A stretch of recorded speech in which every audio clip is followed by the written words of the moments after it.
I'm organizing some parts today, so it gives us an interesting opportunity to take a look at comparative parts between. I've got a K20Z3, so a three-lobe true VTEC head. I've also got a K24A1, so it's got that two-lobe I-vtec kind of economy setup. I've often thought, because I've got a ton of these parts kicking around, could you combine the parts of the three-lobe head into the economy head and make something much better? And I know lots of guys are doing like the VTEC killer setup. They're utilizing this type of thing. Like you're basically combining the best parts out of the economy head, being the lack of movement in the rocker arm assembly, with some of the parts out of the three-lobe head, namely the springs and spring retainers, some other parts like that. But let's have a close look at what the exact differences are among these pieces. So first off, the valves. This one is the Z3 valve, and it's stamped with like a 23 on the bottom.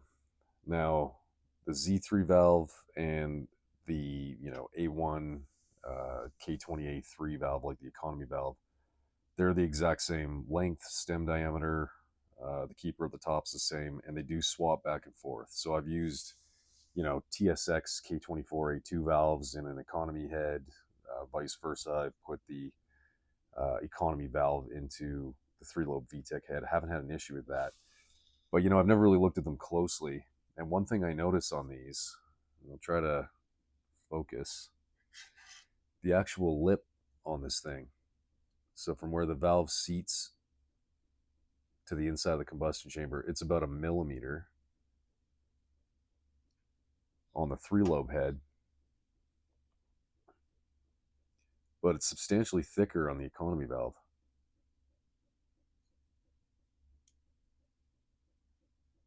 Okay. It's a little bit thicker. It's like 20% thicker on the economy valve. Try to get this thing to focus on the difference here. You can kind of see the carbon on the margin showing that difference in thickness. Now, I'm willing to bet that the three-lobe head valves were lightened on the kind of valve face with a thinner margin. There's probably a flow benefit. There's definitely going to be a weight benefit. I'll go grab a scale here and actually weigh these things side by side so we can see what the difference is. But one thing I've seen, and I'm wondering if you can see it on this valve, this is a low kilometer valve, so not really having the issue, but I've definitely seen the three-lobe valves tend to bell mouth a little bit. They get pulled into the head by the stronger spring and the higher RPM, and they'll kind of start to downturn on the margin. So I really kind of think that the economy valve would probably be better for that. There's a good shot of that extra thickness at the margin. I'm doubtful there's going to be a significant reduction in flow over that tiny little lip. So if you're doing like road racing or course and you're trying to keep your engine together longer, might be worth it to run those economy valves actually. Let's go grab a scale. All right, so we got a scale out. Let's take a look at the K20Z3 three-lobe valve first. 47.3 grams. And the economy valve, 49.5. I mean, you're talking like 2 grams difference as a percentage. 4%. I mean, I'm doubtful that running this thicker valve is going to really impede your RPM in any way. In terms of flow difference, maybe a tiny bit of difference as the air flows over that lip. But I wouldn't hesitate to use these valves in a pinch. Like you can find them in the junkyard, CRVs, RSX base. I'm sure in like the Accord and everything else, same valve. So next we'll take a look at the actual springs. We got the intake on the left, exhaust on the right. One thing I noticed right away is the actual lengths of both intake and exhaust for the 3-lobe head, pretty similar, about 3/4 of a millimeter difference. On the economy head, there appears to be a more significant difference.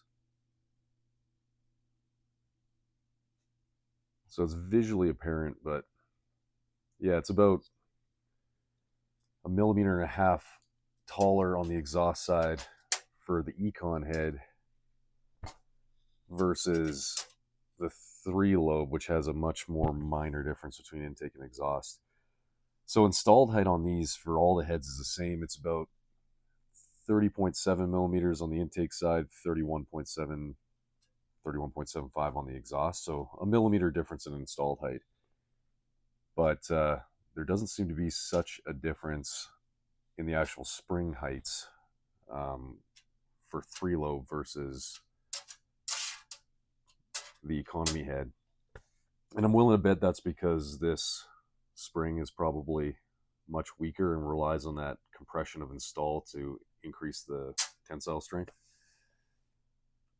Right away, I mean, my God, the actual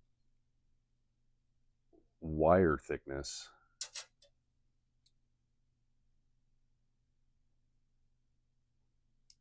all right, so it doesn't measure that much different, but visually, like, you can see much thicker wire on the winding for the 3-lobe head.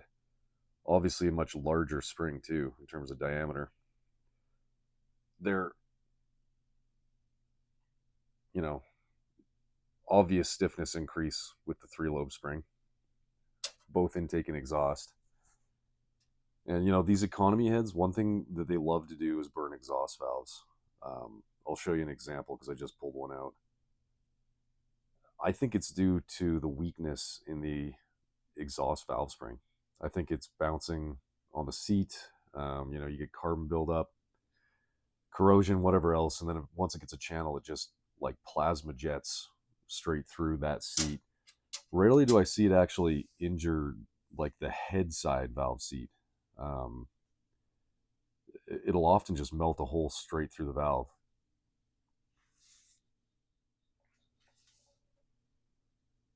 So looking at the actual retainers and spring seats, obviously they've increased the diameter of both on the 3-lobe head to accommodate that, wider diameter, thicker spring. But the other thing I notice here is the retainer is far more robust on the I-vtec side. So you got more thickness in the kind of top hat portion, way more thickness in the actual body. I mean, obviously this is going to weigh more too. So this is the type of thing where it's like, if they really did remove the margin on the lip of the intake valves, kind of sacrificing durability there, they've definitely added more than 2 grams here. And it's obviously needed for the strength of the valve train, but begs the question of why you'd, make that tiny difference in the valve. Let's take a measurement of the kind of top hat.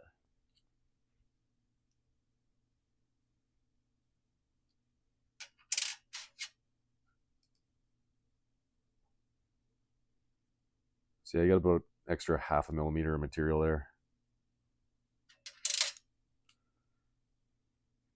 Let's weigh these things. First, the K20Z3 one.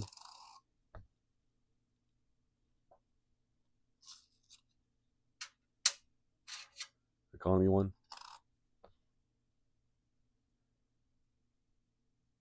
Yeah, so it's like 3 grams lighter.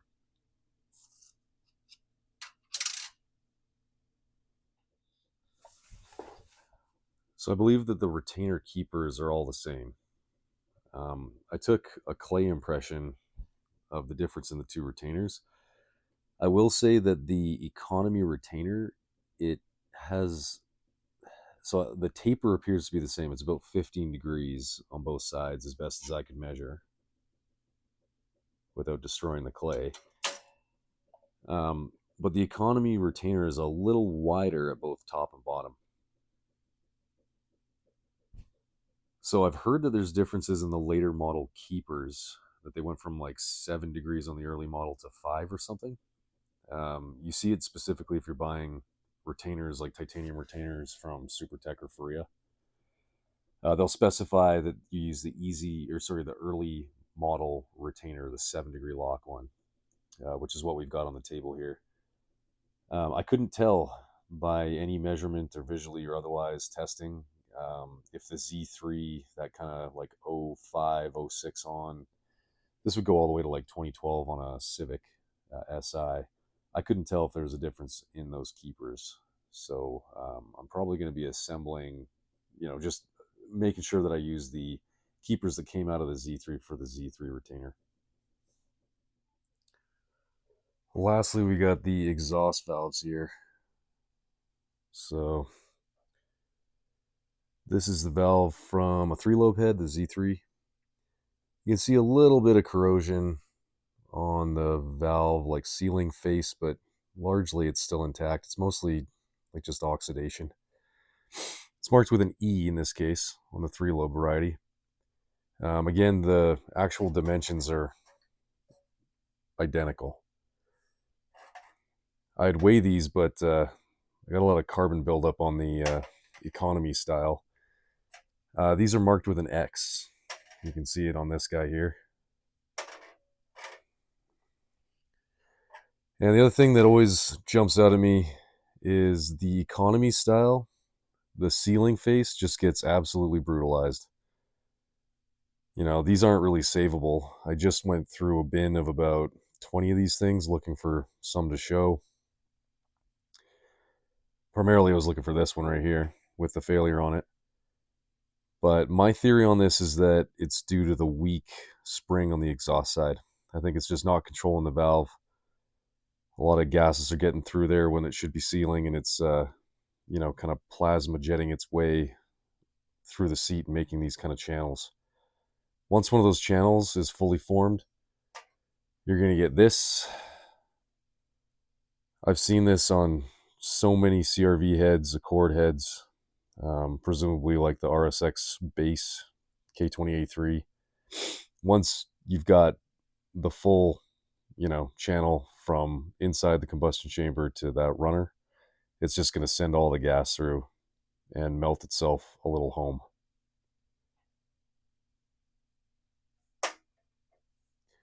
Well, that's all I got for you today. So let me know if you liked the video, and like and subscribe.